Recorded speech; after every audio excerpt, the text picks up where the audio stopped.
Bom dia, Jânio. Bom dia, Mariana. Bom dia a todos. E então... Jânio, vamos começar falando sobre a situação de 14 estados do Norte, Nordeste e Centro-Oeste que se reuniram ontem com o ministro da Fazenda, Henrique Meirelles, e falaram que podem decretar calamidade financeira por falta de dinheiro para pagar as contas, né? O Rio Grande do Norte faz parte desse grupo e a situação é alarmante. Na verdade só falta decretar, porque esses estados estão em calamidade no setor de saúde, no setor de segurança, na educação também, alguns deles enfrentam estado de calamidade com a sucessão de greves e, mais recentemente, quase todos sem condições sequer de pagar a folha de pessoal. Essa negociação ela precisa ser feita, porque há muito tempo não tinha uma decisão do governo federal que viesse a beneficiar de uma forma bastante diferenciada os estados mais ricos. Normalmente há projetos, há programas para ajudar os estados mais necessitados, os mais pobres.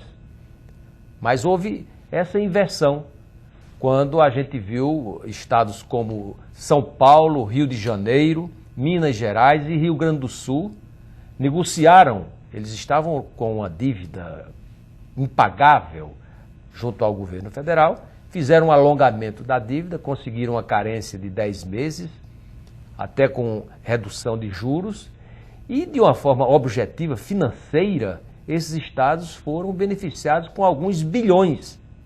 O Rio de Janeiro chegou até a decretar calamidade quando teve dificuldades, foram mais de 2 bilhões para concluir algumas obras visando as Olimpíadas.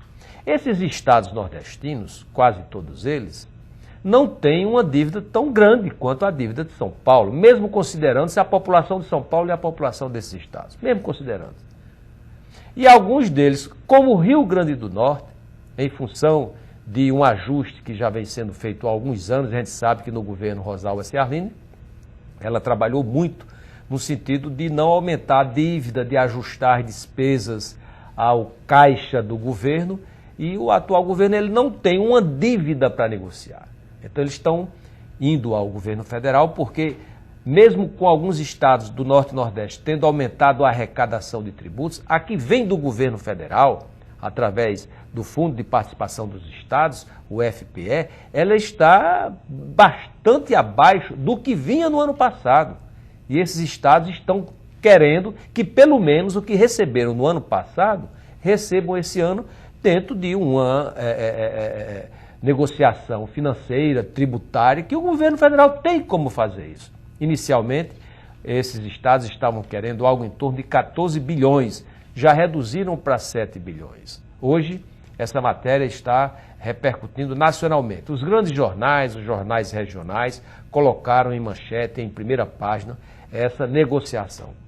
Caso ela não ocorra de uma forma satisfatória, a gente vai ver não apenas essas calamidades, que eu me referi há pouco em setores específicos, nessa dificuldade de pagar pessoal. A gente pode ver alguns estados apresentando situação de insolvência financeira. Não ter dinheiro para pagar mais nada. Ficar na insolvência financeira. E como a gente está com o governo novo, há 3 meses, depois de 2 meses e pouco de interinidade, é possível se fazer uma negociação respeitando-se aí a federação.